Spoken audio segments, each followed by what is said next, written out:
You have all these scandals, but no accountability for the CIA being involved in drug trafficking, arms trafficking, and all sorts of scandals over the years. But there's never been any accountability since, there was an effort with it at the, during the Church Committee in the late 70s. But since then, the CIA investigates itself and exonerates itself every time.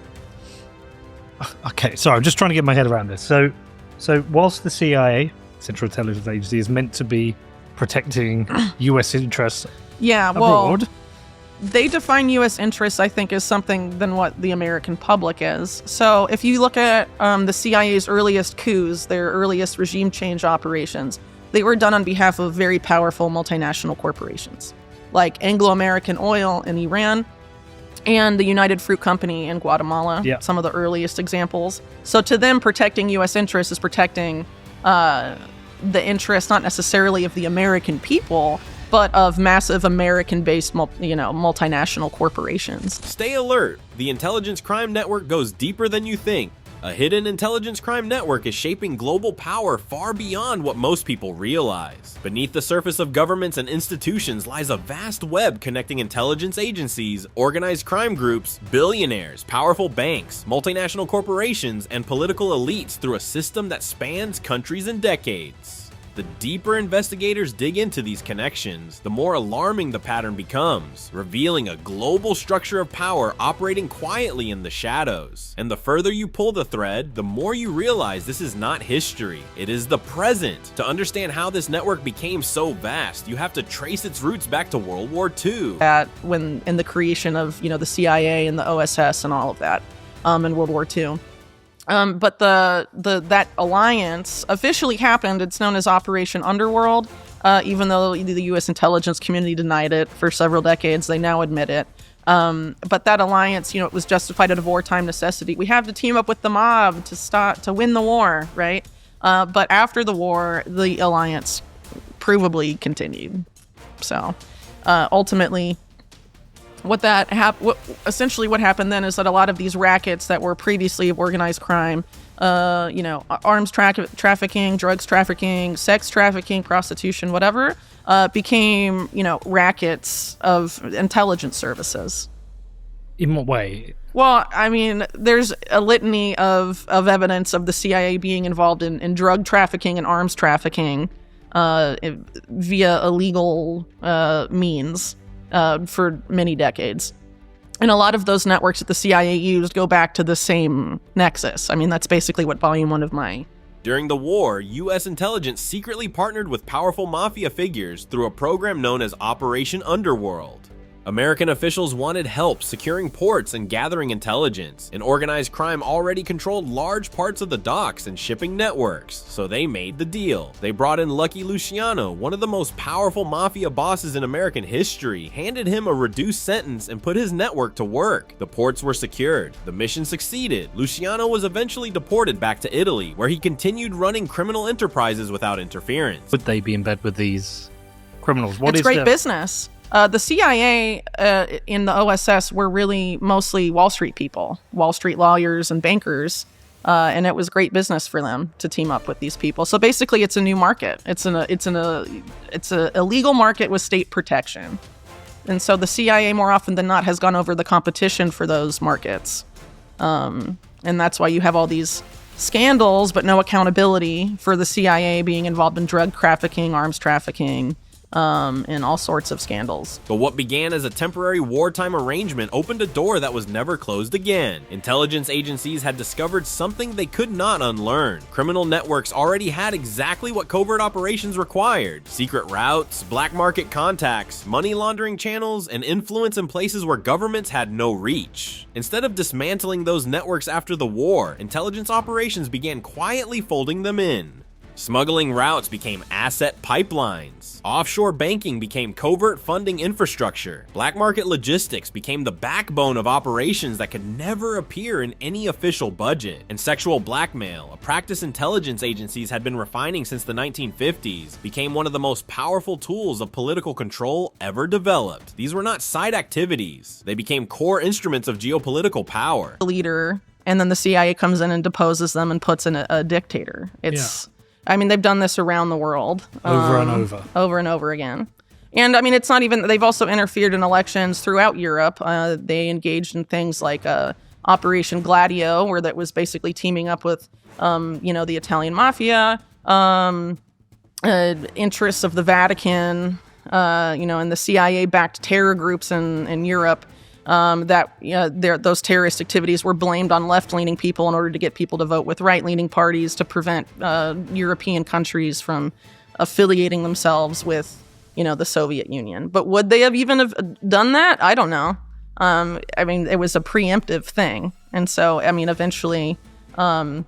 But I mean, again, this is how the CIA justifies the stuff to itself. I would argue that a lot of it was about economic interests. That pattern did not stay within American borders. Under a NATO-linked covert program known as Operation Gladio, secret paramilitary networks were embedded across Italy, Belgium, Turkey, and more than a dozen other European countries. On the surface, Gladio was defensive, designed to organize resistance cells in case of Soviet invasion. But investigators in Italy and Belgium later uncovered something far darker. These networks had direct ties to far-right criminal organizations, corrupt politicians, and intelligence operatives who allegedly carried out staged terrorist attacks to shift public opinion and manipulate elections. In Italy, this approach was openly called the strategy of tension. Create chaos, blame political opponents, consolidate control. The 1980 Bologna train station bombing, which killed 85 civilians, was eventually linked by Italian courts to Gladio-connected networks. State power and organized violence had become the same thing. So, taking this back to the Epstein scandal, I think that's why they only want to keep the discussion at sex trafficking.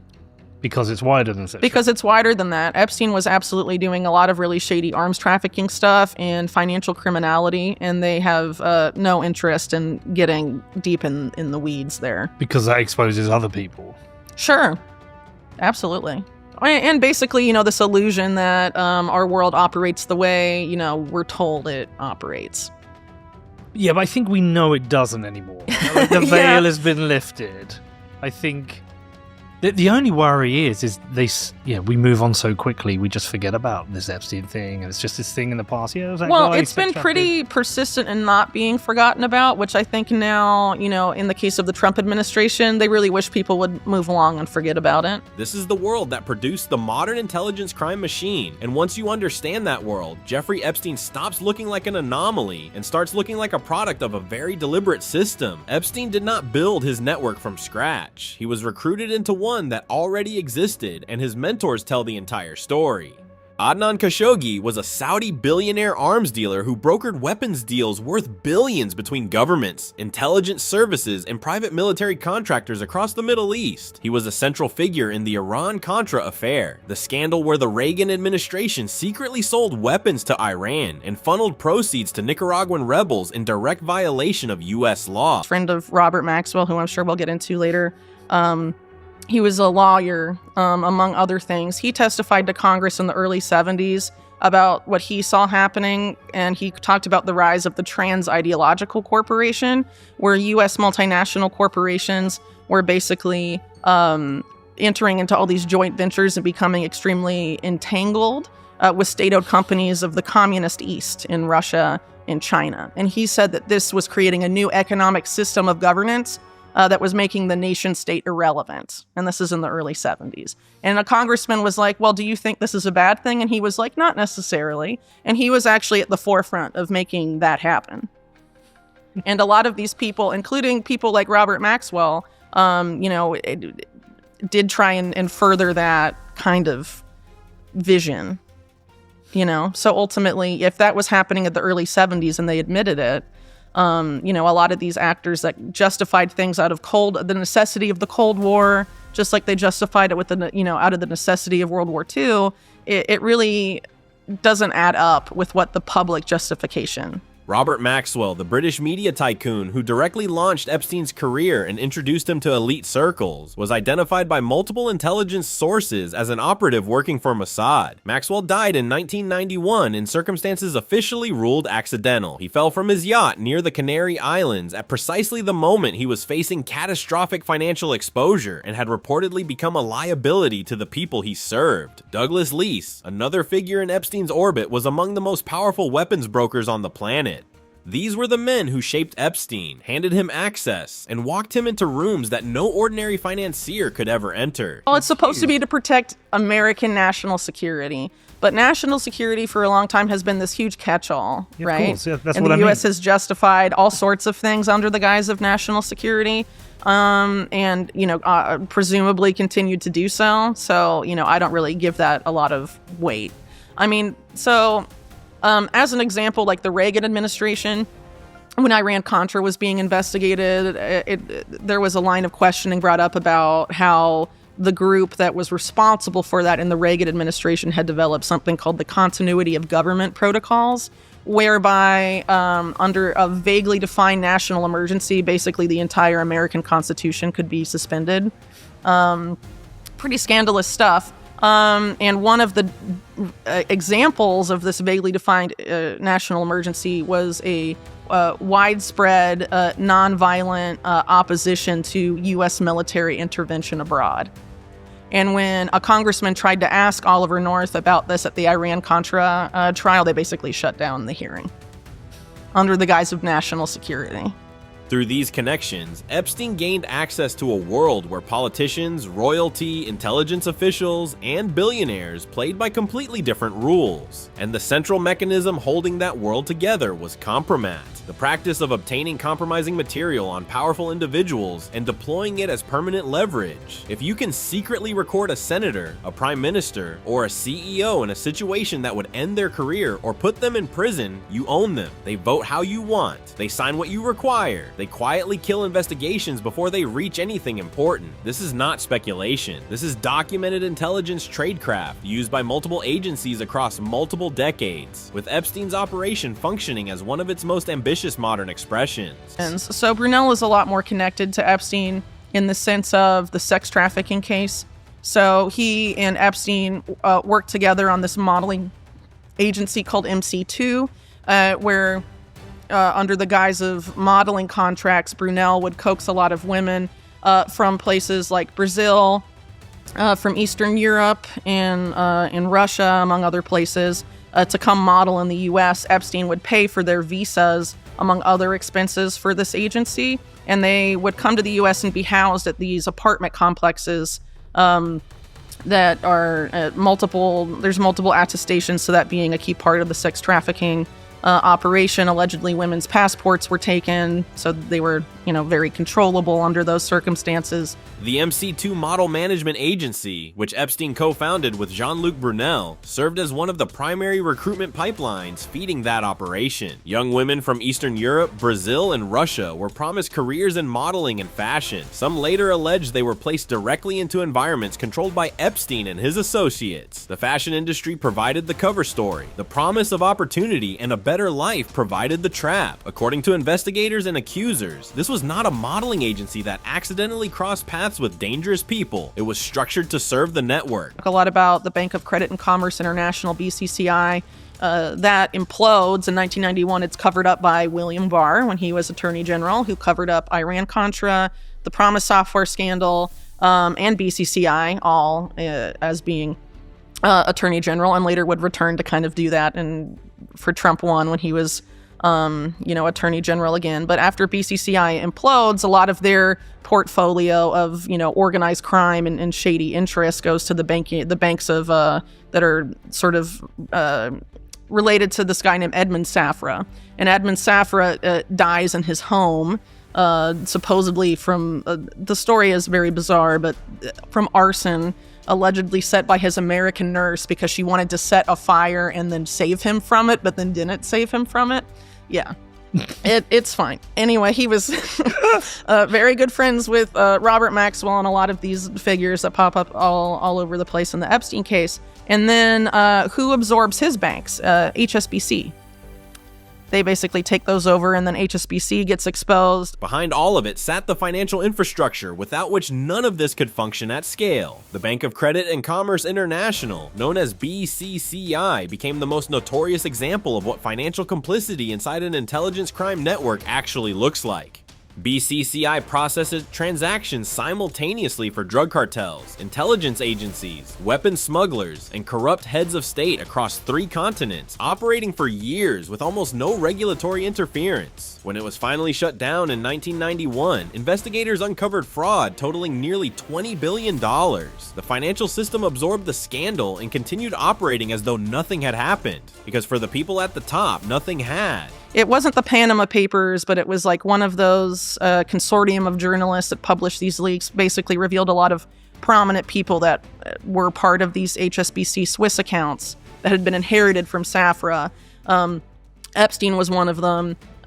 Some associates of Epstein, like Flavio Briatore, are there. But also, HSBC was laundering money for drug cartels. And who didn't go after them when they were in charge of the Bank of England? Mark Carney, who is now Prime Minister of Canada. And everyone's leaving. And while he was head of the Bank of England, there's pictures of him hanging out with Ghislaine.